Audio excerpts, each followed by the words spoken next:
добрый день. Рады вас приветствовать на нашем очередном ежемесячном мероприятии, посвященном климатической повестке на платформе Russian Chapter вместе с нашими партнерами компаний Deloitte, DLA Piper, PBN Hills и экспертами отрасли, которые сегодня с нами участвуют в нашей большой дискуссии. Сегодня мы поговорим про физические риски. С точки зрения работы платформы Russian Chapter мы рады сообщить, что наша работа только набирает обороты. Мы очень активно стали общаться с различными игроками на рынке, и более того, нас теперь поддерживает клуб независимых директоров бизнес-школы Сколково, которые также стали нашими партнерами, и мы очень-очень рады этому сотрудничеству. Итак, Всемирный экономический форум регулярно проводит оценку и публикует свой отчет по рискам, так называемый The Global Risk Report. И в 2020 году из этого отчета следует, что климатические риски по вероятности наступления и по ожидаемому размеру убытков являются самыми значительными. К ним относятся риски экстремальных погодных явлений, риск стихийных бедствий, а также риск того, что мировому сообществу не удастся минимизировать последствия изменения климата и адаптироваться к ним. Сегодня как раз об этом, о части этой большой проблемы мы поговорим более предметно и постараемся сделать так, чтобы к концу нашей встречи у вас был реальный инструментарий и какие-то, может быть, даже новые навыки для управления физическими климатическими рисками и для соответствующего стратегического планирования. Напомню, что почти год назад, 21 сентября 2019 года, Российская Федерация присоединилась к Парижскому соглашению о климате, подтвердив взятые на себя обязательства. Странам, присоединившимся к соглашению, нужно к 2050 году в половину снизить глобальные выбросы по отношению к тому уровню, который был в 1990 году, а к концу 21 века, то есть через 80 лет, сократить их до нуля. Достаточно амбициозная задача, и более того, тут важно понимать, что решительные действия по сокращению выбросов СО2 и ограничению изменения климата, они могут помочь избежать наихудших физических последствий изменения климата, но представляют значительные рыночные, технологические, регуляторные риски для участников рынка. И наоборот, неспособность адекватно сократить выбросы парниковых газов может ограничить вот эти риски переходов, то есть технологические, регуляторные и рыночные, но приведет к усилению изменения климата и связанных с ним физических рисков. Вот про аспект физических рисков мы сегодня и поговорим с нашими замечательными спикерами. Я хотела бы вам представить своего партнера, коллегу, соучредителя платформы Russian Chapter Ольгу Паско. Также с нами сегодня Иэн Колберин, главный исполнительный директор компании Deloitte СНГ, который является нашим партнером. С нами сегодня также Андрей Якушин, начальник управления корпоративных отношений Банка России, из компании Acclimatize, которые нам на самом деле сегодня делают просто замечательную презентацию, и более того, в конце этой презентации, вернее не презентации, а в конце нашей встречи всем участникам сегодняшнего нашего мероприятия мы отправим executive summary для того, чтобы у вас был вот этот, тот самый реальный инструментарий, который вы можете использовать, и компания Acclimatize предоставит такой executive summary, который, на мой взгляд, будет максимально полезен в вашей дальнейшей работе. Итак, с нами сегодня Ричард Бейтер и Джон Ферд, сооснователь и главный исполнительный директор Acclimatize. А также с нами сегодня Элли Мулхолланд, директор по управлению климатическими рисками компании Минтер Эллисон. Также хочу обратить ваше внимание на то, что наше сегодняшнее мероприятие записывается. Запись этого мероприятия будет выложена в открытый доступ, и я просто должна вас об этом уведомить для того, чтобы все у нас здесь с вами было прозрачным. Итак, мы начинаем. Ольга, тебе слово.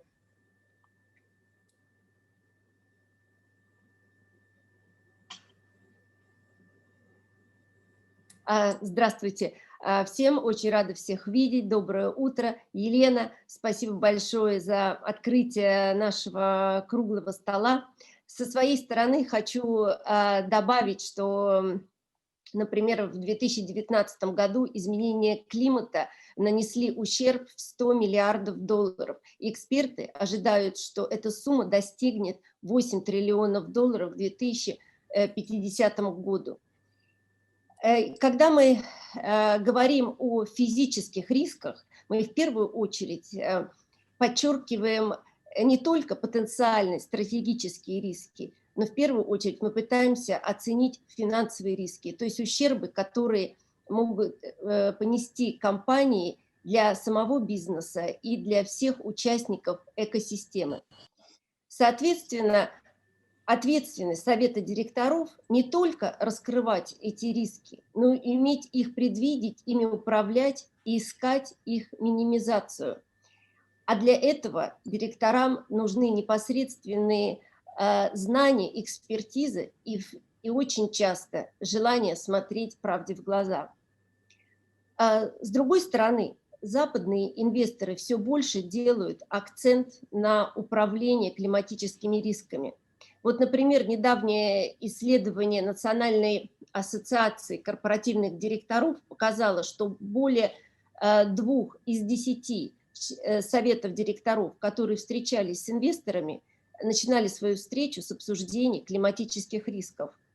И также только за этот месяц такие глобальные финансовые организации, как State Street, HSBC, Invesco, пенсионный фонд British Telecom заявили о своих стремлениях к углеродной нейтральности. А что это значит для компаний и для членов совета директоров? Это значит, что и такие же требования будут предъявлены компаниям, в которые инвестируют западные инвесторы. И в первую очередь спросят советы директоров, какие стратегические решения они подготовили для управления этих вопросов. И в связи с этим я хочу передать слово главному исполнительному директору Deloitte СНГ Иэн Колленберг. Иэн, как вы видите климатическую повестку с точки зрения глобального лидера в консалтинговом бизнесе? Иэн, вам слово. Thank you, Olga. So real pleasure to be with you this morning, and thank you for that opportunity to speak with you. Obviously, I wanted to provide these sort of opening comments, not so much as a subject matter expert. There are, I think, clearly more eminently qualified men and women in my team that can do that. But really, as a business leader, as a CEO, with responsibility in the CIS for more than 3,500 people, for whom this is an incredibly important issue. And as part of a leadership team and a global firm which celebrates a 175-year history this year. And it's really from that perspective that I would say that climate change is likely to drive some of the most profound changes to business that we've seen in our lifetimes. It is one of the key global challenges, if not the key global challenge, and one that carries broad social, economic, and environmental consequences. Deloitte, as a firm, we have long believed that business cannot succeed if society fails. And it's vital that we all take the urgent and immediate action to address the climate crisis to help achieve the goals that were set in the Paris Agreement. And we believe fully that the progress is possible if we act collectively. Climate change brings with it, even more uncertainties. In a year where we have seen incredible uncertainty, it brings with it even more uncertainty and business risk. Changing climate will affect all businesses across all sectors in various ways, whether that be directly or indirectly. Extreme weather events and longer term shifts in climate patterns have the potential to damage assets and to disrupt supply chains. Left unmanaged, these climate-related impacts will not only risk weakening a company's balance sheet, but even more, and possibly more importantly, it can even affect its actual social license to even operate. And that demands that management take on new approaches. Those need to be introduced and implemented to help to properly address those risks.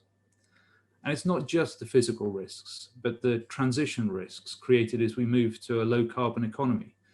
Those transitions could mean for some sectors of the economy facing very big shifts in asset values or higher costs of doing business. And it's not really a question of whether or not this will happen, but more about the speed with which transition occurs and how that affects different sectors of the economy. And even though transition risks tend to be prioritized by companies today due to the fast changing regulatory landscape, including obviously the implications from the European Green Deal, but physical risks are no less important to companies to investigate and to understand properly their exposures. And I'm looking forward to hearing from Acclimatize later this morning on the physical risk side. It's really by combining both the physical and transition that you have a fully balanced kind of risk assessment potential. And as a professional services firm, we make our contribution by providing assistance to businesses as they define their path and navigate through that uncertainty that I've just described. And here in Russia and the CIS, I'm incredibly proud that we were among the first movers in this space, establishing the Chief Sustainability Officers Club as a mechanism to support connectivity and to share best practices. And we're really proud to support the Russian chapter. There are many ways in which we help our clients, including through climate risk assessments, the development of climate strategies, greenhouse gas accounting as part of broader sustainability reporting and assurance, and so on. And we're very proud to have worked with more than 50 of the leading Russian companies as they have progressed their ambition to become more sustainable. But we don't neglect our own business, and we're led by our purpose to make an impact that matters for our clients, our people, and our communities, and by our commitment to act in the public interest. And that's seen us launch an enhanced strategy this year. It's called World Climate, and it's intended to drive responsible choices within our own business and beyond. And for us, that means net zero by 2030. It means reducing our business travel by 50% compared to 2019 levels per employee. So really taking and locking in a lot of the benefits and sort of the experience of the COVID kind of period, but also, sourcing 100% renewable energy for our buildings by 2030, converting our fleet, 100% of our fleet will be electric or hybrid by 2030. We're looking at our suppliers, and we intend to have at least 2/3 of those suppliers. We'll be working with them to set meaningful science-based targets to help them improve their own carbon footprint. And then where we are unable to eliminate the emissions or the carbon impact, then we'll be investing in meaningful market solutions. Actually, last year, we offset our flight sort of carbon emission impact by buying carbon credits, which were, I should say, third-party endorsed. So Olga, I mean, that's what I wanted to share with you, but I think really kind of bringing us back to that opening comment that this is such an incredibly profound business impact in terms of the effect of climate change, but also that this is something that we can do something about, we can progress it, but we need to do that as we're acting and working collectively. So Elena, I think we come back to you now. Спасибо большое. Мы очень-очень рады, что у нас такой сознательный партнер, который внедряет, можно сказать, на каждом шагу и на самом низком уровне, и на самом высоком, и на самом, скажем так, бытовом уровне лучшие такие стандарты и постоянно себя совершенствует в своем подходе к климатической повестке. Ну и, безусловно, ваш, конечно же, опыт и экспертиза, которую вы предоставляете рынку. Поэтому мы очень рады и спасибо большое. Я бы хотела поговорить с Андреем Якушиным, потому что Центральный банк, это, я бы сказала, что это такой самый активный, ну или один из самых активных регуляторов на нашем рынке, который всегда занимает передовые позиции, предоставляет рынку великолепные, просто, на мой взгляд, прекрасные по своей глубине и охвату, и обзору доклады и разные, и делятся своими стратегическими мыслями. Поэтому, Андрей, вам слово. Расскажите, как Центральный банк оценивает физические риски, что сейчас у вас происходит, какие есть инициативы. Поделитесь с нами, пожалуйста.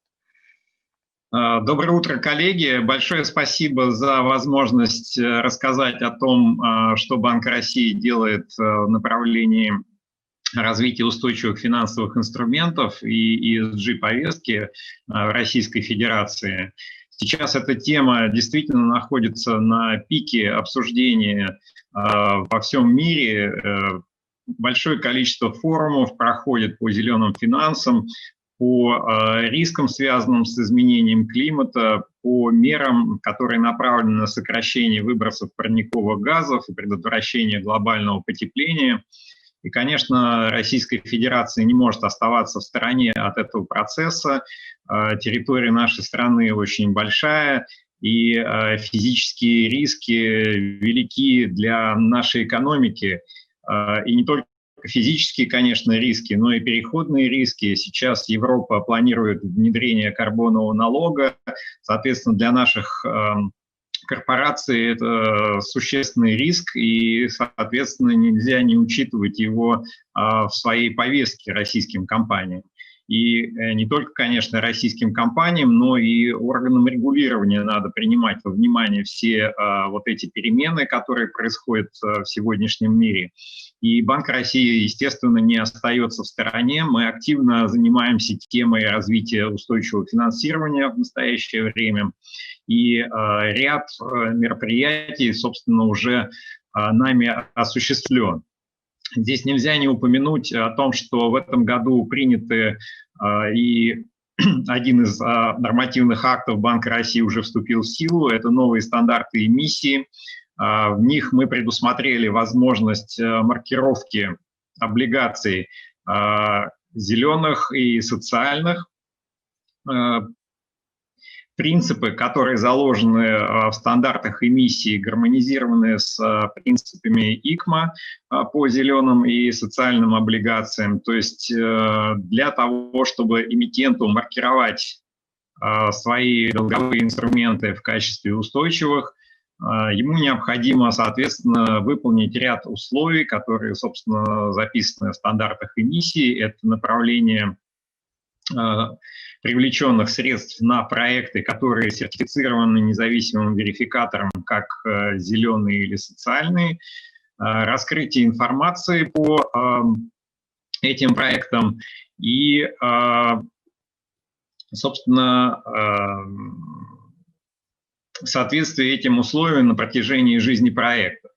И в следующем году, в 2021 в октябре, вступает в силу новая редакция положения о раскрытии информации эмитентами ценных бумаг, в которых соответствующие корреспондирующие требования по раскрытию информации для эмитентов зеленых и социальных облигаций также зафиксированы. То есть такие эмитенты в соответствии с российским законодательством обязаны будут раскрывать соответствующую информацию о направлении средств достижения целей тех зеленых или социальных проектов, на которые они привлекли эти деньги. Это первый шаг в развитии рынка устойчивых облигаций, но создание инфраструктуры тоже очень важная задача, которая стоит сейчас у нас на повестке дня. И здесь Банк России совместно с Министерством экономического развития и ВБРФ ведет обширную работу и с привлечением, конечно, экспертного сообщества с рынка над созданием таксономии зеленых инструментов в Российской Федерации и над созданием системы независимой верификации зеленых проектов и зеленых инструментов. Это непростая работа, потому что нам необходимо учесть национальные особенности развития Российской Федерации и нашего рынка, с одной стороны, так, чтобы сделать выпуск устойчивых финансовых инструментов комфортным для российских компаний, но, с другой стороны, нам необходимо, чтобы такие зеленые инструменты нашли и международное признание, чтобы международные инвесторы также могли инвестировать в российские зеленые инструменты.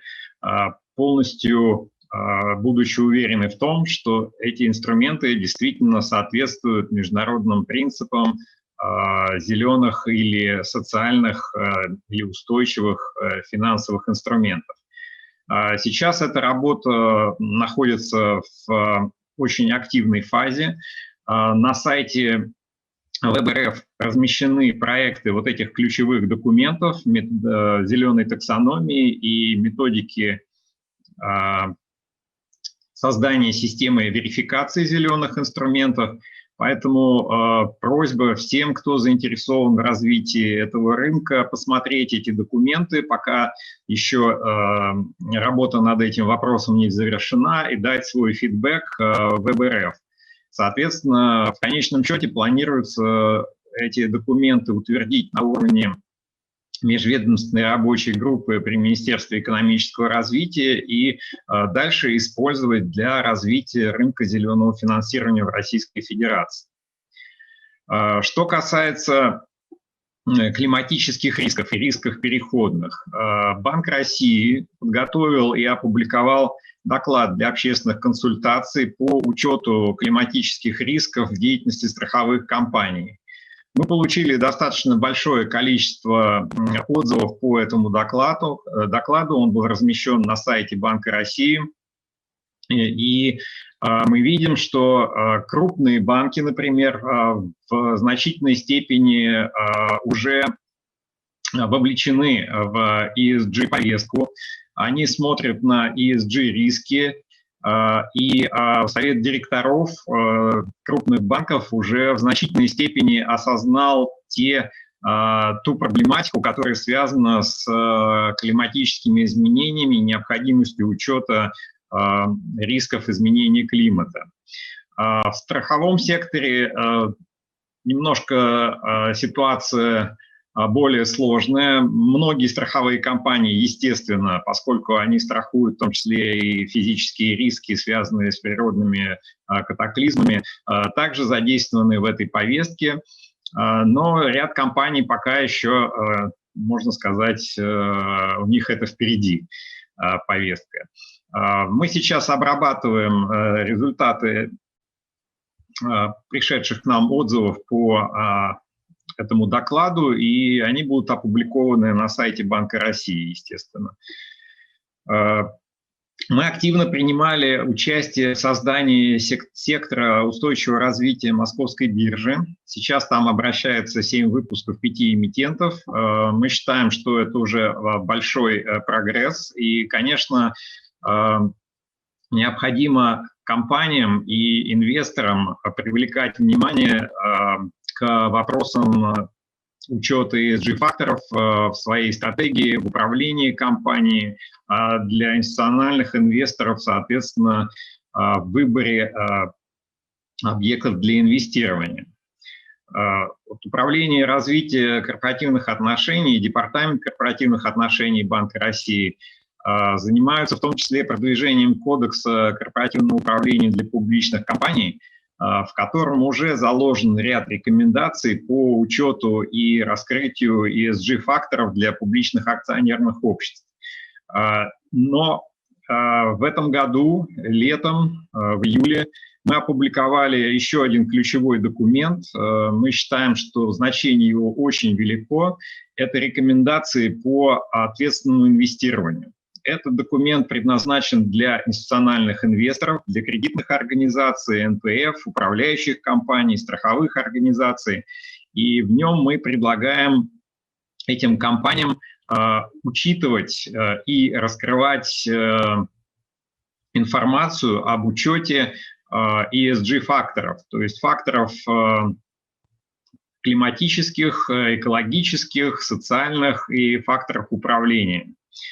Этот документ мы позиционируем наряду с Кодексом корпоративного управления как одну из существенных вех, направленных по пути развития рынка устойчивого финансирования и развития климатической повестки в Российской Федерации.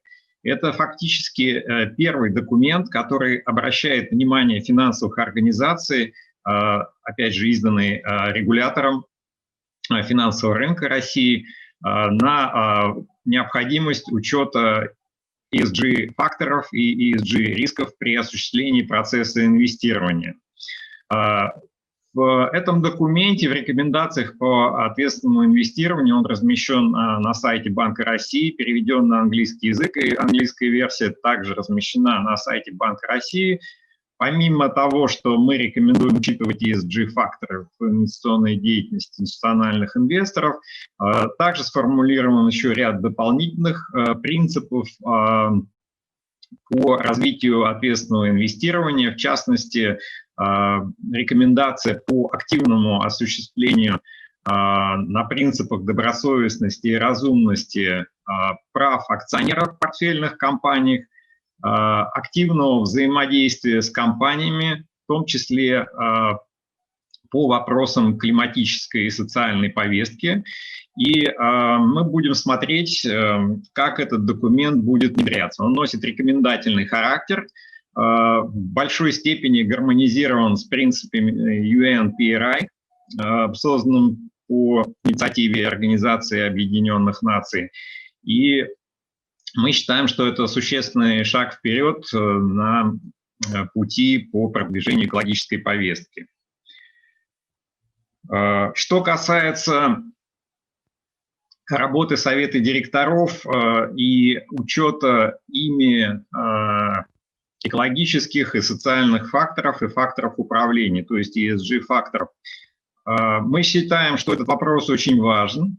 Мы в развитии Кодекса корпоративного управления регулярно выпускаем методические рекомендации Банка России, адресованные публичным акционерным обществам. Последние рекомендации, которые мы опубликовали буквально на прошлой неделе, это рекомендации по внедрению в публичных акционерных обществах систем управления рисками внутреннего контроля и внутреннего аудита, а также рекомендации по работе комитета по аудиту Совета директоров. Также недавно нами были опубликованы рекомендации по организации программ преемственности Совета директоров и по самооценке эффективности работы Совета директоров. А в прошлом году мы публиковали рекомендации для Совета директоров по учету вопросов, связанных с развитием информационных технологий и кибербезопасности. Соответственно, вот все эти рекомендации, они направлены на повышение осознанности членами Совета директоров публичных акционерных обществ тех важных вопросов, которые должны быть ими рассмотрены в процессе управления компаниями. И сейчас мы планируем разработать и опубликовать подобные методологические рекомендации для членов Совета директоров именно по учету ESG-рисков в работе Совета директоров и как компании должны работать с этими вопросами. Мы считаем это очень важным, потому что привлечение внимания Совета директоров к этим вопросам, которые, как вот сегодня уже прозвучало, выходят на первый план, риски физических катастроф, а также риски переходные риски, связанные с изменением регулирования климатической повестки, снижение выброса парниковых газов, переориентации на новые источники возобновляемой энергии обязательно должны учитываться в стратегическом планировании компании. Без этого компании могут потерять рынки, понести существенные потери и убытки, и в конечном счете дальнейшее развитие компании, как связанное с необходимостью учета ESG-рисков, так и с возможностями, которые предоставляет климатическая повестка, обсуждаемая в настоящее время, является важнейшим фактором сохранения и увеличения стоимости компании. Поэтому эту работу мы будем продолжать. Мы очень рады, что существует достаточно большое внимание и запрос на обсуждение этих вопросов как со стороны компаний, так и со стороны инвесторов. Мы также надеемся на то, что будет запрос со стороны домохозяйств, населения, и действия, предпринимаемые правительством Российской Федерации в последнее время, те проекты, которые направлены на, например, переработку вторичных отходов, на работу с населением, направленную на то, чтобы вопросы экологичности стали более важными для населения, переход от пластиковой упаковки к перерабатываемым продуктам, энергосбережению. Все это необходимые шаги, которые будут способствовать развитию более устойчивой экономики и сохранению экологии нашей планеты. Большое спасибо за внимание. Спасибо, Андрей Феликсович, за очень подробный и интересный обзор деятельности Банка России в области устойчивого развития. И действительно, Центральный банк России является локомотивом в развитии корпоративного управления и уделяет большое внимание управлению рисками, в том числе климатическими рисками. Я еще раз хочу привлечь ваше внимание к очень интересному отчету, который был выпущен в мае этого года, отчет по управлению климатическими рисками. Достаточно много внимания в этом отчете уделяется учету и мониторингу климатических рисков. Пожалуйста, почитайте, узнаете много интересного. И сейчас я бы хотела обратиться к международным экспертам по климатическим рискам консалтинговой компании «Acclimatize». Миссия этой компании – сделать мир более устойчивым к изменению климата. Итак, я передаю слово Ричарду. Ричард, скажите, пожалуйста, как вы оцениваете климатическую повестку в России и какие здесь особенности с вашей точки зрения, Ричард? Ричард, вам слово. Вы на мьюте. Thank you, Olia. That's great. I'll just share my screen. I have some slides to share. Okay, so thank you. Thank you, Olia. Thank you, Elena. First of all, I'd just like to just briefly touch on the guidance itself. So Acclimatize worked with Minter Ellison on this guidance, and we're really thankful for the support we've had from Chapter 0, from also Russia Chapter, Elena and Olia in developing this guidance, refining it for the Russian audience, and especially to Ellie as well, who it was a wonderful project to work on with Ellie and touch on the sort of legal angle to these issues. So what I'm going to do now is present a very short overview of the physical risks facing Russia. So first of all, let's look at the temperature trends. So as I'm sure many of those of you attending today will be more than aware, temperature is warming, and in Russia in particular, it's warming quite above quite a way faster than the global average rate. So if we look on the left-hand side, we're seeing the change in average temperature over an annualized basis at the top, and then below we so these are data obtained from Russia's national communication to the IPCC. So these are Russian data from Rosgidromet. So yeah, we can see over the last say 30 years, over the period 1961 to 1990, there was a change of about 2.1 degree increase over the year. But interestingly, we can see that the increase is far steeper in winter, and this may resonate with perhaps your own experiences, and maybe thinking back to the infamous winter a couple of years ago when there was no snow in Moscow. So I mean, it's not only in Russia, but across the high latitudes globally. Indeed, the poles, we're seeing much more rapid increases in temperature during the cooler winter months, and also more rapid increases in minimum temperatures throughout the year as well.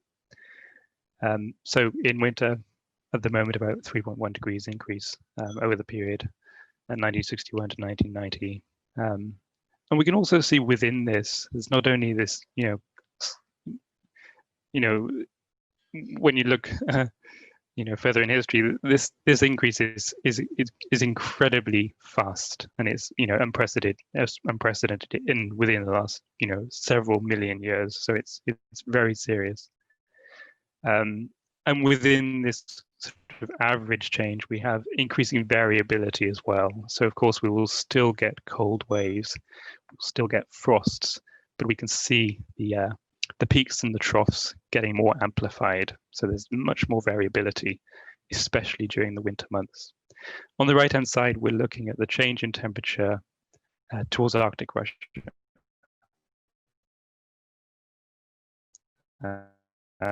So we can see that in winter, average to the last 60 years or so,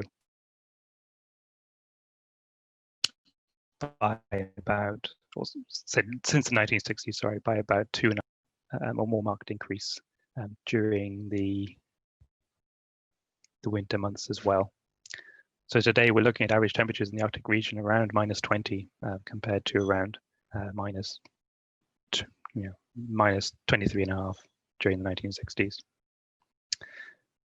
Moving on to the kinds of decadal changes we've seen.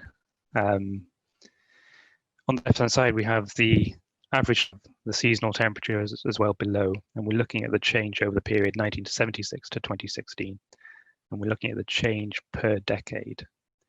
So as we can see, the change in average annual temperature ranges from, across Russia from about plus 2.2 degrees per decade to pushing 1 degree per decade as we get to the far northern reaches of Russia, Archangel, those areas, close to the poles. The largest increases in temperature, Chukotka, Sakha, Krasnoyarsk Krai, Archangel, as I say, particularly in spring and autumn. Changes in average annual rainfall, less severe. There is more uncertainty in this area, but as we look at the observations, we can see changes ranging from about decreases in about -10% to +10%. So lower rainfall being recorded in Sakha, Chukotka, Kamchatka, and particularly in winter. So drier winters in those areas. And in summer, we're seeing lower rainfall in west of the Ural Mountains, in fact. So there's a divergent pattern there.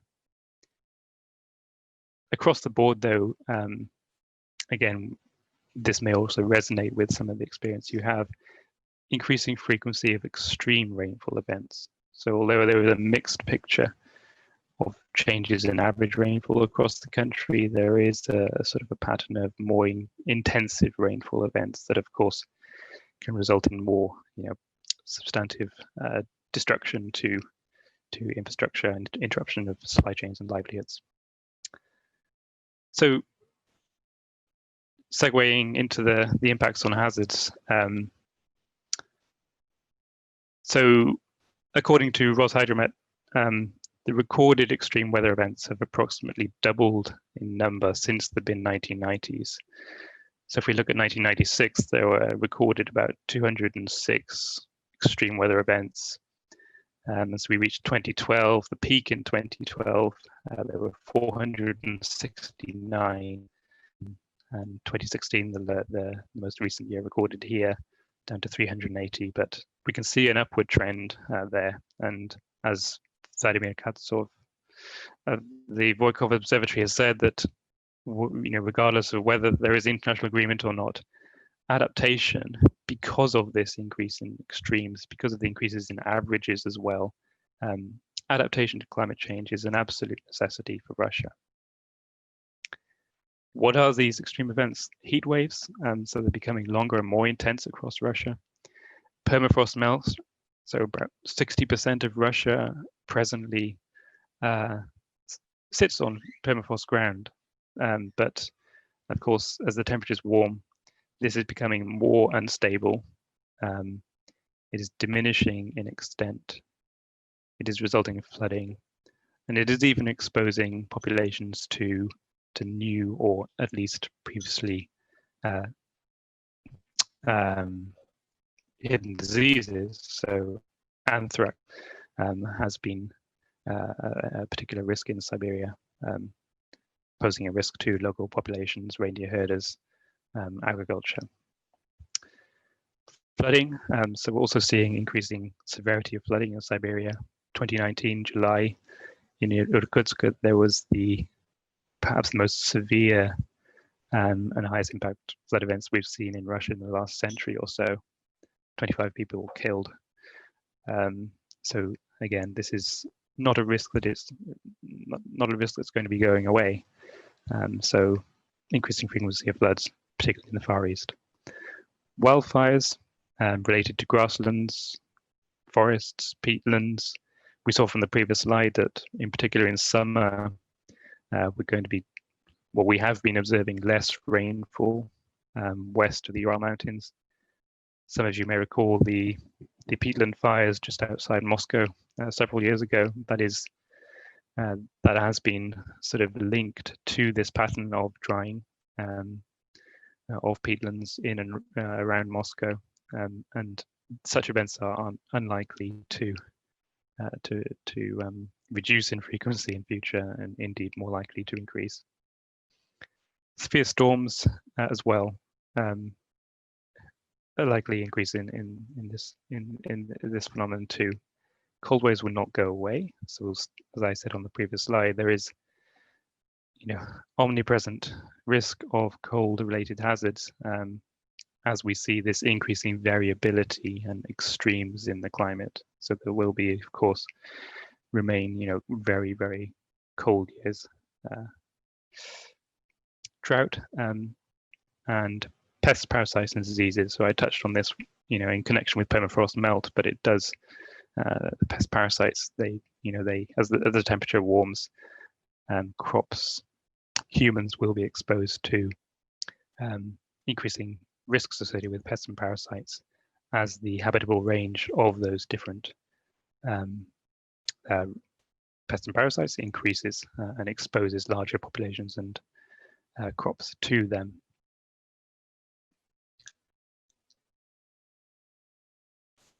So on to briefly two projections. So the projections largely mimic what we've seen in the observations. So it's a mixed pattern towards the northern reaches of Russia, Archangel, northern Siberia. We see the largest increases in temperatures. So we look at a maximum of around 5 to 6 degrees increase by the mid-century compared to the baseline period 1981-2005. That's under the sort of the highest emission scenario. And indeed, that is not actually too different from the average temperatures we saw in that region towards the first half of this year. So in a sense, this is not academic. It is well within range of certainly what is starting to be observed, if not every year, but certainly the direction of change is very much in this direction. So we're seeing the warmer, the higher levels of warming towards central Russia and eastern Russia. The lower levels of warming, the 1 to 2 degrees warming we're seeing west of the Ural Mountains is not serious. It is extremely serious, and particularly as we take into account the increasing variability as well in those temperatures. And now moving finally to rainfall and snow. Again, there is a slight difference here between the pattern west of the Ural Mountains and the east. So in general, we're expected to see higher levels of rainfall towards the east and veering towards the drying or static steady rainfall towards the west. This is changing average rainfall across the year, but as I say, variability is also increasing, as it is in terms of temperature too. And snow. This is a very similar pattern here. So towards the west, there's expected to be decreases in snowfall, and as I mentioned earlier, this phenomenon of snow-free Christmases in Moscow is very much in line with the direction of travel in terms of future snowfall and what the projections say about future snowfall. So certainly a phenomenon that is likely to become more frequent as we move towards mid-century. Further towards the east, not substantive increases in snowfall, but certainly static and possibly small increases, but definitely there's a definite trajectory here towards the east, towards static to increasing snowfall. I'm going to finish by talking a little bit about an event which I'm sure everybody on this call will know about, the Norilsk-Talnak event earlier this year. So just to contextualize, in the region of Norilsk, Arctic region, temperatures are increasing well above the global average, more than 2 times the global average, in fact, and as we've seen from the previous slides, considerably faster than the parts of Russia even. In 2020, this year, record temperatures were recorded during the first half of the year, around 3 to 5 degrees above average. There were days when temperatures considerably exceeded that, reaching 38 degrees, around 38 degrees in Siberia in summer. And these temperature changes are resulting in chronic and costly impacts. So they're causing long-term permafrost melt, ground instability, destruction of buildings, foundations and structures. It's estimated that around 60%, I think, of buildings in Norilsk have suffered structural damage because of this increasing ground instability. And the number of new buildings in the city that have been found to be impacted by the impacts of ground instability, the number of new buildings is larger during the last 10 years than it has been during the past 60. So there is, it's a problem that's been known for a long, long time. It's not a new problem, but it is being observed to get considerably worse. So what happened during this event? Well, in May 2020, a diesel storage tank owned by Nornickel failed, and it led to around 150,000 barrels of diesel contaminating surrounding land, ultimately contaminating the Albarnia River and contaminating Lepyasnya. This resulted in, obviously required a huge cleanup cost. I think the cost has actually exceeded the amount on this page by a lot. Shares in the owner of the asset fell by around 8.5%. And the Russian Investigative Committee launched a criminal investigation into pollution, violations of safety rules, and possible negligence. So these impacts are translating into very real business, reputational, financial risks for companies such as Nornickel. And Nornickel is having experienced this event, is now actually among the companies in Russia on at the leading edge of really upgrading their climate risk and resilience processes. It has formed a strategic partnership with the Academy of Sciences to understand these issues and get on top of them. So, I mean, of course, the impacts were horrendous, but it has catalyzed, some action to really upgrade infrastructure to ensure that it's more resilient to the impacts of climate change. Just wrapping up now. So physical climate impacts are precipitating catastrophic risks for the environment and material and reputational risks for firms. And this is going to require assumptions about the value of assets to be reviewed and risks to be effectively managed.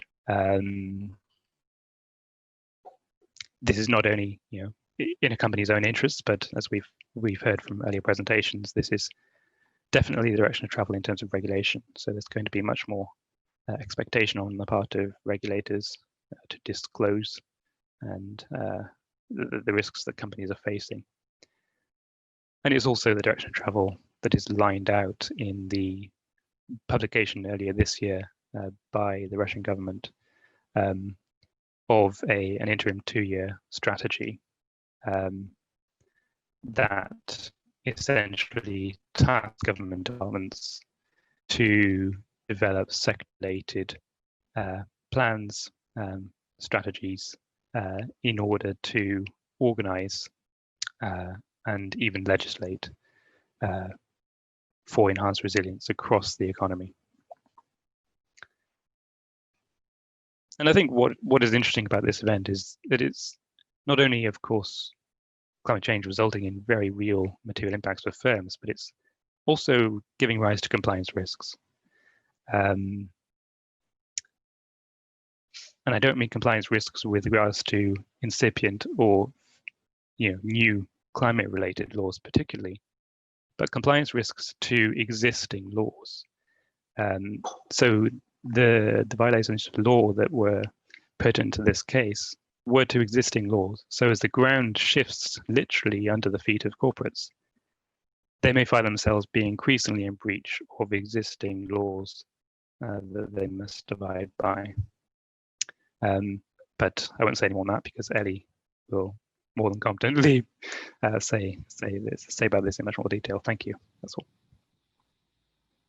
Ричард, спасибо большое. На самом деле очень отрезвляющая история, потому что так вот мы живем себе спокойненько, да, и, может быть, и не очень спокойно, но тем не менее как-то кажется, что вот эти физические риски, они вот где-то там. А когда смотришь на такие аналитические отчеты, понимаешь, что это вот прям совсем рядом, и даже немного становится страшно, потому что, в принципе, мы понимаем, да, что ведется большая работа регулятора и больших корпоратов, и даже маленьких корпоратов, но, тем не менее, не совсем понятно, вот что предметно здесь и сейчас с этим нужно делать. Поэтому, в общем-то, с этим и разбираемся. Джон, вам слово. Может быть, вы нам прольете свет и немножко нашу тревожность направите в практическое русло, чтобы мы все-таки на наших заседаниях Совета директоров лучше понимали, что конкретно нужно с этим делать.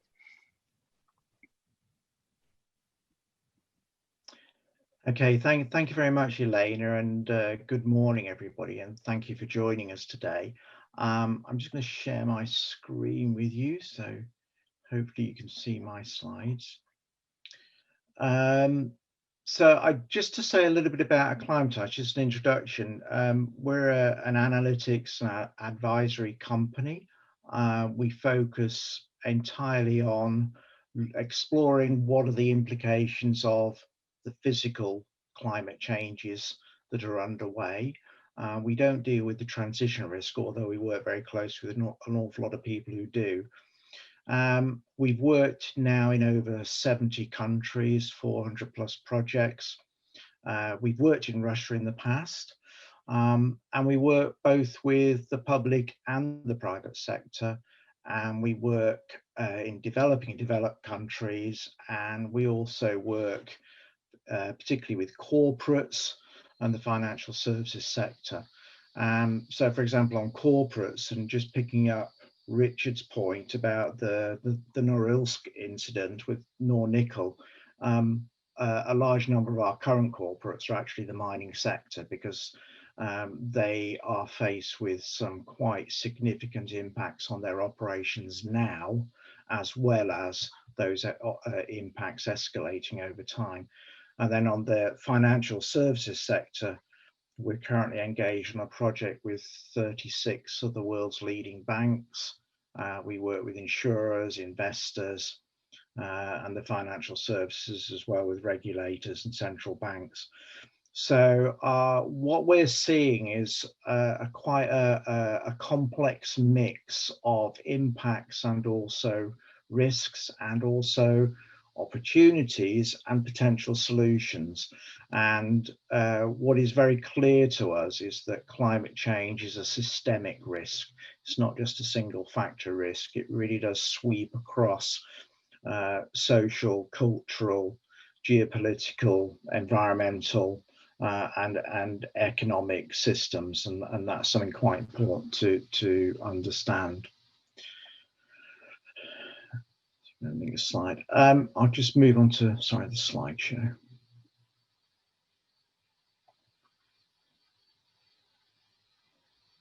Oops, sorry, yeah. So in this presentation, really, I just want to cover the report we've worked with Minter Ellison and Chapter Zero and Russian Chapter. And we felt that there is quite a lot of guidance, and as you've heard from Mr. Yakushin, very significant and very well thought out guidance. We're seeing lots of information out there to corporates about what the impacts are, not necessarily seeing the scale of activity and the momentum that's required, although it's starting. One of the things we felt in talking through with Chapter Zero and with Ellie at Minter Ellison was that perhaps one thing to do was to help the non-executive directors on boards who are there to provide guidance, insight, to act as a check and a balance, sometimes to ask difficult questions of the executive board, and equip them with the right questions to explore with their board. Do we understand as a company what the implications of climate change are? Are we on top of this? Are we actually acting and checking our business model to understand whether this is a major issue to us? Can we cope? What do we need to do? So it really was to give informed questions so that people could begin to question and challenge in a positive way the board's governance activities particularly. So we developed this guidance. It's not long, it's deliberately not long. It's not specific to a single sector, it's sector agnostic, but you could clearly develop sector versions of it. And there are 9 key questions at the end of the report with some follow-up questions to use in the boardroom setting. I say they're not challenging, they're not designed to make people give defensive answers. They're designed as a process of engagement and exploration. Next slide. Yep. Sorry, my slides aren't changing. That's it. And just to give you context, clearly, because of the potential financial impacts, and just noticing the effect, for example, on Nornickel, climate risk analysis and disclosure have very quickly become a board level issue, and it will remain so. The world is changing quite rapidly at the moment, as you heard from Mr. Yakushin, on regulation and government interest in this issue. And also the world stock markets and the world's investors are looking at this as well. So we're on a pathway which only leads towards more regulation, more control, more disclosure requirements, more challenges of the activities of businesses. So it really is important for corporates and the financial institutions to really understand, manage, and then disclose their climate-related physical risks.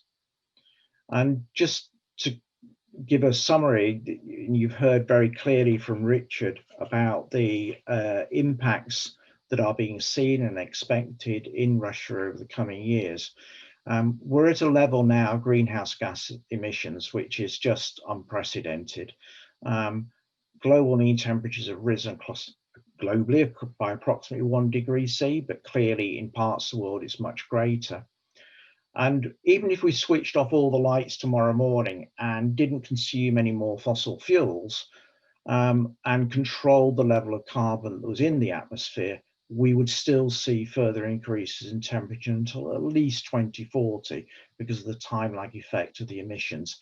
And sea level rise would still take place for several hundred years after that. Stabilizing the climate at 1.5 degrees C or 2 degrees C in line with the Paris Agreement is not just the best case scenario, it's actually the least worst level we can now stabilize our climate at.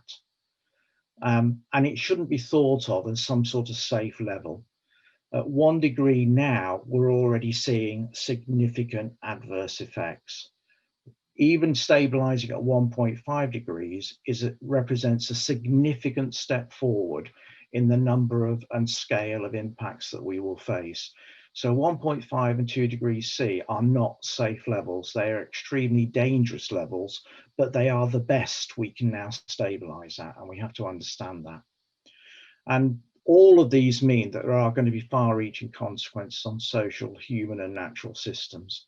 And as I've said earlier, climate change is a systemic risk, and we need to start thinking about that. And it's clear when we think about pandemic risk, coronavirus, how the world is actually very unprepared when it comes to systemic risk issues. So what's the role for the non-executive directors? And as I said, it's about driving informed and proportionate action, ensuring companies are able to adapt and thrive in the new climate reality, spurring companies on to meet those objectives of the Paris Agreement, because we do need to try to get to those 1.5 or 2 degrees C levels. And so there are two key issues. What are the impacts on business? And secondly, what are the implications for business? In terms of impacts, climate extremes and long-term shifts in climate can have a range of impacts, and Rich has already highlighted some of those, so I won't go through those again. But what is clear is these aren't future changes. These are changes that are taking place now. We know from our work that we can look at any business around the world and we can identify costs that are already on the balance sheet because of a changing climate. They may not necessarily have been tagged as due to climate change, but they are already there. And in some cases, there's some significant examples. But what is happening is that there is an evolving climate risk governance and disclosure regime around the world. And you've already heard from the Bank of Russia about some of the activities that they're doing. In the UK, I've just highlighted three here. In the UK, there's a green finance strategy which sets out an expectation for all listed companies and large asset owners to disclose in line with the TCFD recommendations by 2022. In Italy, the Italian insurance supervisor has released a comprehensive reporting requirement for insurers. And in New Zealand, which actually is taking the lead in many cases, in 2019, they issued a discussion paper on mandatory principles-based disclosure that actually has moved forward now, and they have now enacted mandatory disclosure, are in the process of preparing greater guidance. Mr. Yukishin very clearly identified the sorts of activities that are ongoing in Russia, which are very heartening to see. The bottom line of this is, though, that it is clear, and I'm sure you'll have taken that from his comments, that the legislative and policy landscape concerning climate adaptation is set to evolve considerably over the next 1.5 to 2 years. Climate impacts will continue to pose substantive risks, and it's important that we really do understand how do we engage and accept that adaptation is going to become a regulatory compliance issue. So what are the next steps? We've set out in this report some guidance to non-executive directors so that they can ensure that the companies to which they are working for and represent can recognize the risks, can apply the scientific knowledge to take prudent decisions, can plan and implement proportionate financial and non-financial strategies, engage in scenario-based stress testing, using at least 2 and 4 degree scenario, and I'll come on to that in a minute, update governance risk management policies, align their risk strategies, invest in the right human and technical resources. There is new capacity required, there is new knowledge required, and then monitor their progress. And just on this issue of what scenario should be aiming for, 1.5 and 2 degrees C are where we agreed we would go head for under the Paris Agreement. We're currently on a 4-degree strategy. If you add up all the world's emissions and all the actions that are underway, we will hit 4 degrees by the end of this century. If you look at all the actions that countries have promised to undertake under their NDCs, we will hit 3 degrees C. So we've got an awful long way to get down to the 1.52 degrees C levels. But crucially, as we fail or potentially fail to hit 1.52 degrees C, which already contain significant physical risk impacts, the scale of the physical risk impacts and the scale of the adaptation required and the costs and the impacts on investment, on our market strategies and on business models rises significantly as we stay on this business as intended or business as usual. So it is important when companies are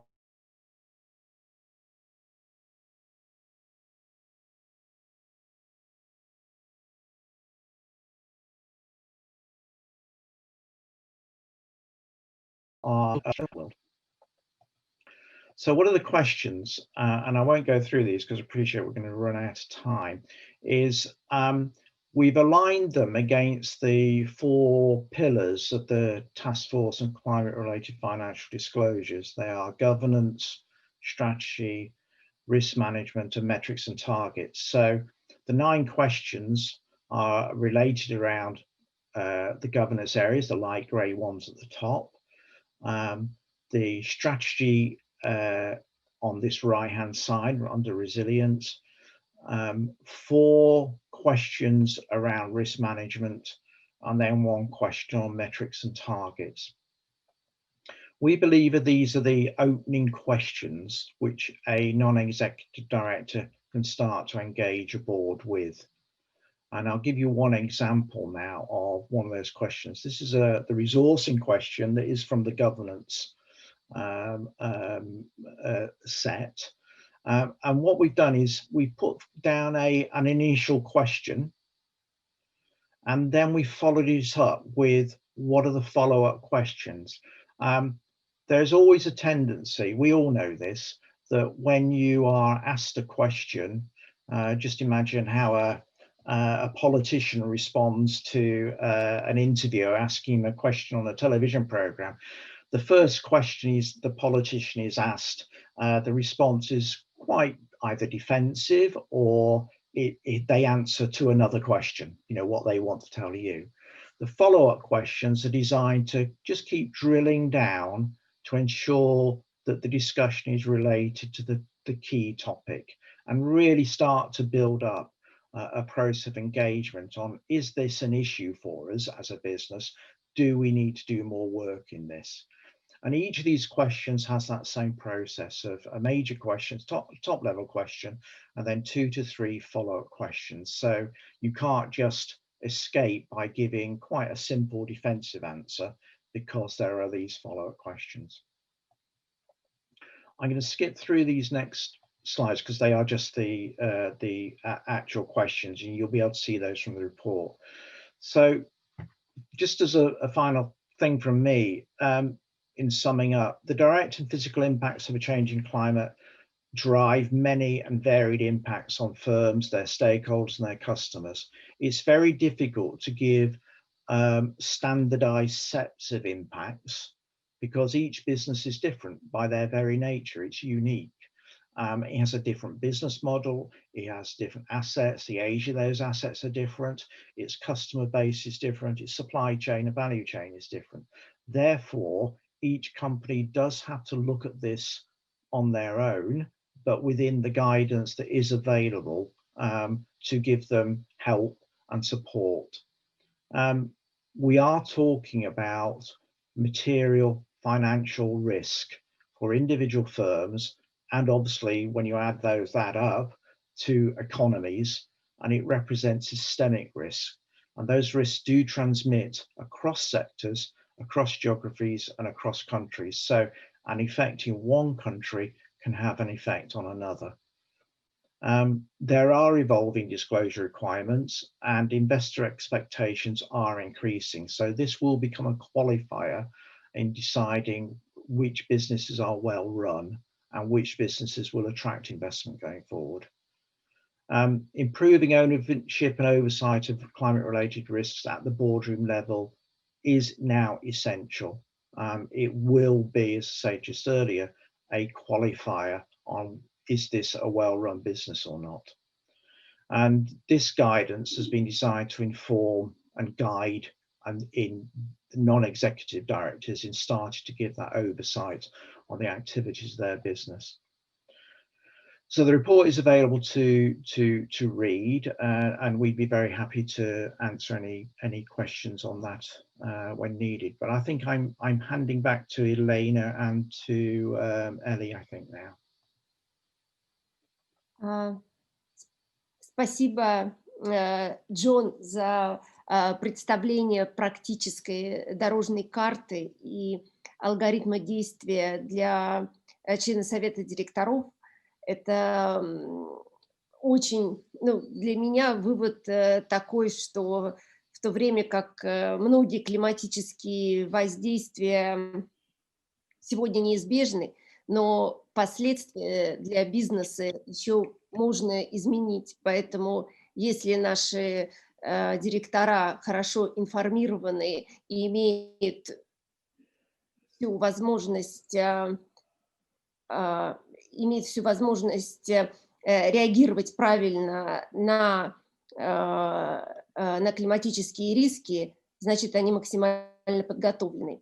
И сейчас я хочу передать слово Элли Мулахоланд, который является старшим юристом и директором по управлению климатическими рисками международной юридической компании Minter Ellison. Элли даст нам не менее практические советы по поводу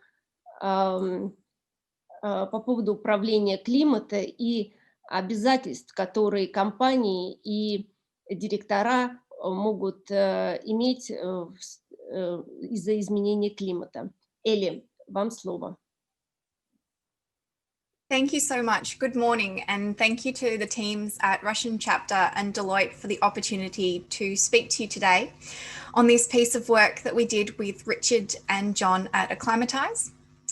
Now, I am a corporate lawyer, and why do I need to understand the climate science? Why do I need to understand the gradual onset changes from global warming, the extreme weather events like flood and permafrost melt, which Richard told us are made more frequent and intense in a warmer world?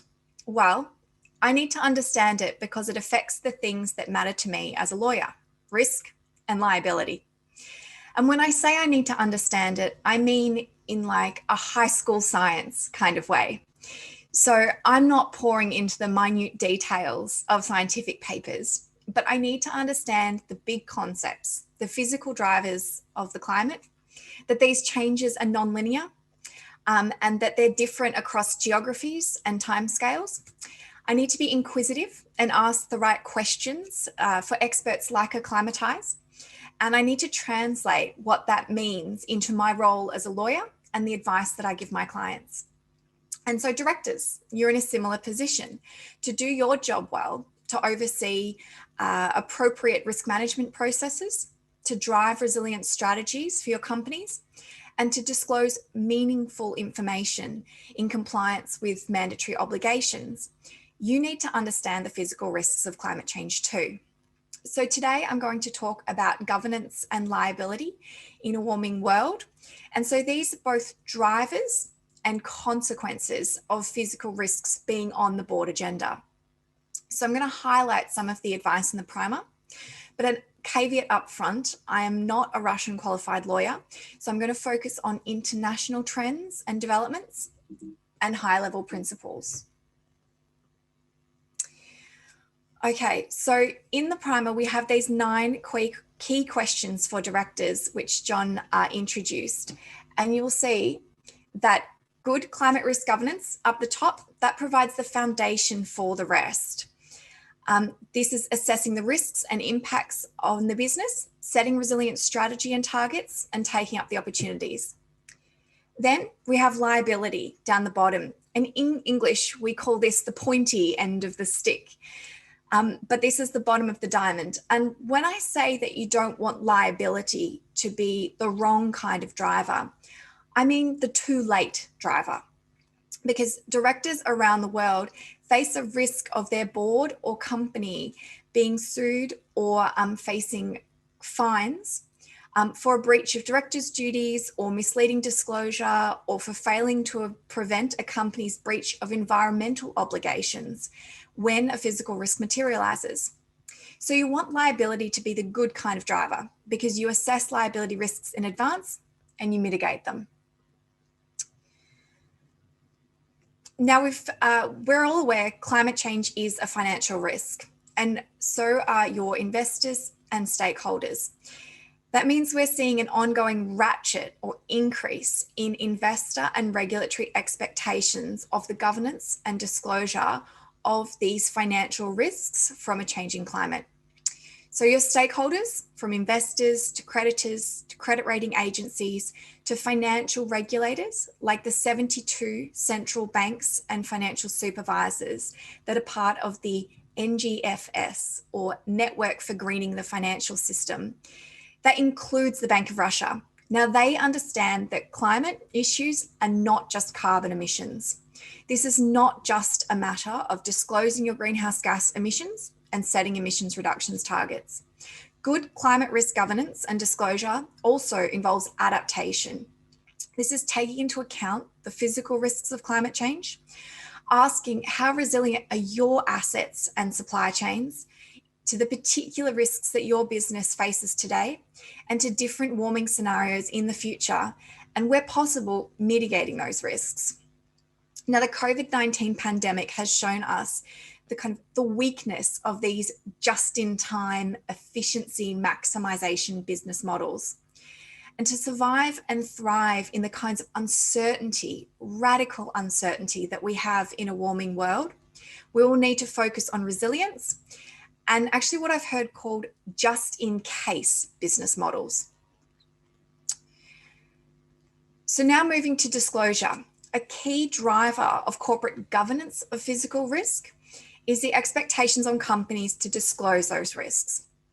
And its report, the consultation paper on climate risk management, the Bank of Russia acknowledged that the recommendations of the G20 Task Force on Climate-Related Financial Disclosures are the de facto international standard for climate risk disclosures.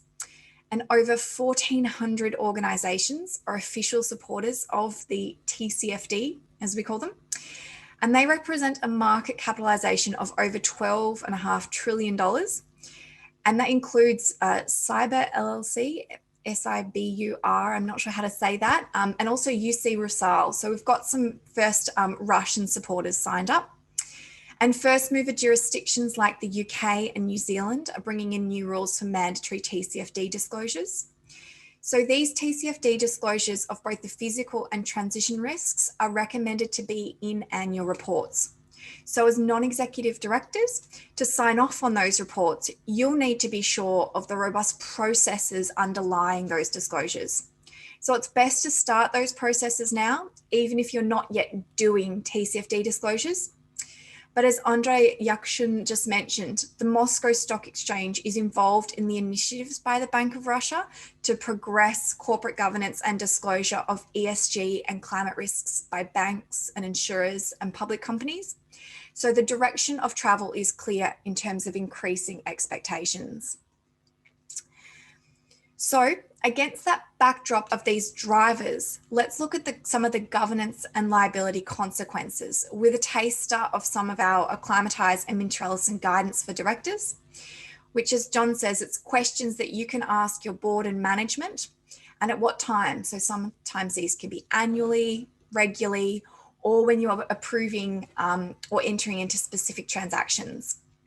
But governance is really key.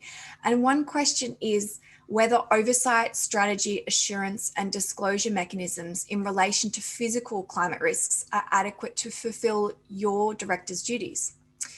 Now, it is a matter of director's duties because it's a financial risk. It's an operational, credit, and strategic risk that you must exercise due care and diligence in governing that risk, like any other financial risk, in the best interests of your company. And I'm really pleased to hear that the Bank of Russia will shortly issue guidance for boards to take into account these ESG risks, and that will help you understand the standard of care that you should meet. Now, these oversight, it also is on the impacts to your business. And I'd like to draw your attention to the impacts on the financial statements. Now, the assumptions underlying the accounting estimates on costs and revenues, thinking about how these can be impacted by physical risks, and how do your internal and external audit processes incorporate these considerations as part of your existing processes. And this one's key for audit committee members. And finally, liability. So thinking about how might the company or the board be exposed to litigation or liability connected with a failure to adequately oversee, manage, or disclose physical climate risks. And so this management also thinking about it in terms of your contractual processes and also due diligence on your assets and transactions. Now, in the guidance, we mentioned a Californian utility, so that's PG&E, and they filed for bankruptcy in January last year because of liabilities relating to devastating and unprecedented wildfires. Now, the shareholders and creditors sued directors, they also sued the officers, and they also sued the banks involved in underwriting the corporate debt. And the claims against the directors and officers were those on the risks and the safety committees that had particular responsibility for risk management oversight. So that's just a bit of a sense of where those liability drivers might lie. So I'm going to stop there. That is just a really brief overview of the guidance. And at Minter Ellison, we are the largest commercial law firm in the Asia Pacific region. We have a London office and I'm based here in London. And we have a specialist climate risk governance team, and we're really unique in setting up our climate practice through that financial, economic, and commercial law lens, not just environmental or renewable energy practice. And we work with the physical climate experts like Acclimatize to help our clients navigate that warming world. And our contact details are here. So I'm going to pass back to you, Olga. Эли, спасибо большое, это очень интересно, и огромное спасибо вам за вашу работу, которую вы проделываете, потому что это действительно в некоторой степени уникальная ниша, и когда мы получаем такой глубокий экспертный анализ, это на самом деле очень здорово, и самое главное, что это помогает, то есть когда мы нашим директорам можем в руки дать некий инструментарий, с которым они могут в boardroom взаимодействовать с менеджментом и задавать все эти, наверное, неудобные вопросы в той форме, в которой это было бы удобоваримо и давало бы некий масштаб, да, и некую возможность отреагировать в практическом русле, это просто замечательно. У нас осталось буквально чуть-чуть времени, и на самом деле у нас в чате совсем немного вопросов, поэтому если у вас есть желание задать эти вопросы, то, пожалуйста, есть возможность буквально вот сейчас в течение ближайших 5 минут эти вопросы задать. А я тем временем хотела бы вернуться к Андрею. Андрей, вы видите, вы сегодня просто звезда нашего события, потому что, по-моему, каждый спикер к вам обратился, и я вот, видите, тоже свой первый вопрос хотела бы вам задать, и, вернее, пару уточнений. Первое, это просто буквально маленькое уточнение. Скажите, пожалуйста, вот вы сказали, что по поводу системы верификации, что на веб.рф есть некая методология, некие предложения, и хотелось бы услышать мнение рынка, и можно делать какие-то комментарии. Сколько есть времени для того, чтобы сделать эти комментарии, и какой, если вы знаете, намечен график, таймлайн для того, чтобы это все-таки все систематизировать? Поделитесь, пожалуйста, просто с технической точки зрения, и потом я задам свой следующий вопрос.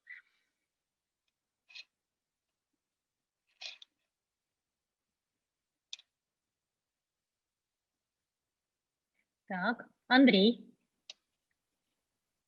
Ну вот, я задаю вопросы, Андрей, к сожалению, нас не слышит. И я поэтому, наверное, сейчас чуть-чуть подожду. Ольга, если есть вопросы какие-то, можно сейчас задать, а я пока попробую найти Андрея и узнать, присоединится ли он к нам снова. Да, спасибо, Елена. Я хотела бы задать вопрос Джону. Джон, компании часто уделяют приоритетное внимание рискам переходного периода больше, чем материальным рискам, чем физическим рискам. Что вы считаете, что компании должны уделять столько же времени физическим рискам, как и рискам переходного периода, или все-таки приоритизировать transition risks, риски переходного периода?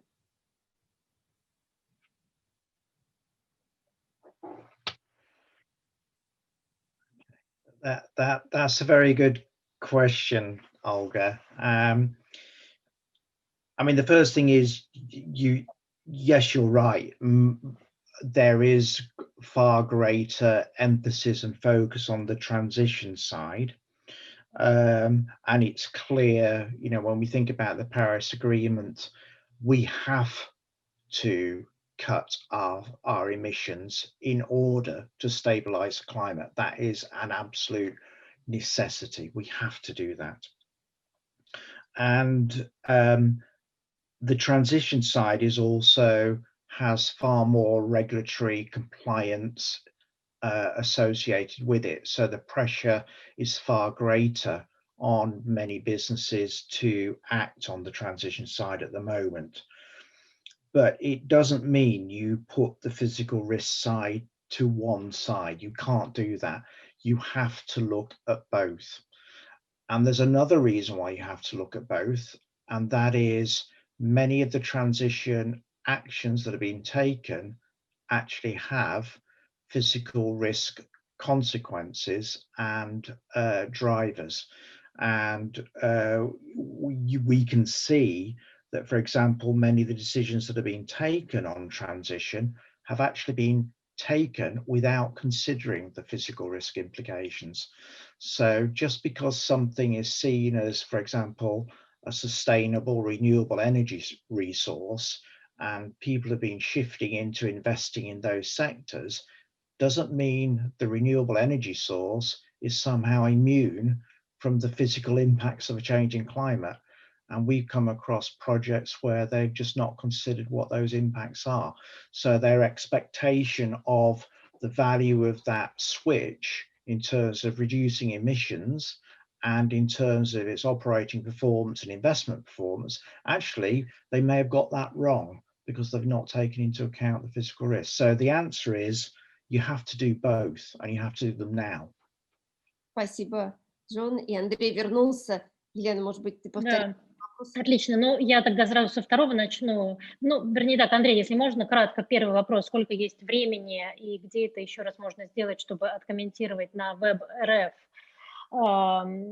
сделать предложение участникам рынка к тем, к той методологии по системе верификации, есть ли какой-то временное ограничение и, в принципе, да, как выглядит таймлайн, то есть когда это планируется завершить.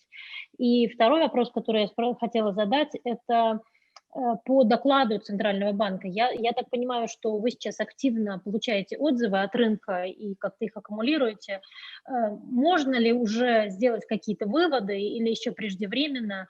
Может быть, есть какой-то там один общий комментарий, который вы с рынка получаете, или какой-то наиболее такой серьезный комментарий, отзыв, который вы получили и который вы четко понимаете, что надо учесть? Ну, по повестке ВБРФ нужно просто посмотреть у них на сайте. Там размещены эти материалы, методика и методология верификации. Работа планируется к завершению уже в ближайшее время, поэтому нужно поторопиться. Чем быстрее представите свои отзывы, тем больше шансов, что они будут учтены. Что касается доклада Банка России, ну, прием ответов уже завершен, собственно, в сентябре он завершился. И я пока не могу прокомментировать официальное заключение по тем отзывам, и предложениям и замечаниям, которые поступили. Они будут опубликованы на сайте Банка России, поэтому пока я не готов комментировать. Поняла, спасибо большое. Ольга, мы еще хотим что-то спросить или будем уже завершать, потому что время у нас, к сожалению, вышло. Надо завершить вовремя, как планировали. Как и положено, в лучших традициях sustainability. Друзья, спасибо большое за участие, спасибо большое всем нашим слушателям. На нашем сайте мы выложим запись сегодняшнего нашего мероприятия, а также поделимся всеми материалами, поэтому не переживайте, все разошлем, все отправим. Если кто-то что-то не получит, пожалуйста, пишите нам, мы продублируем. Будем ждать вас на следующем мероприятии в ноябре.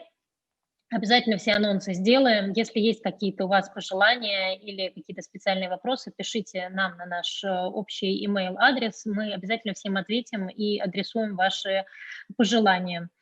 Всем хорошего дня. Спасибо большое. До новых встреч. Спасибо. До свидания.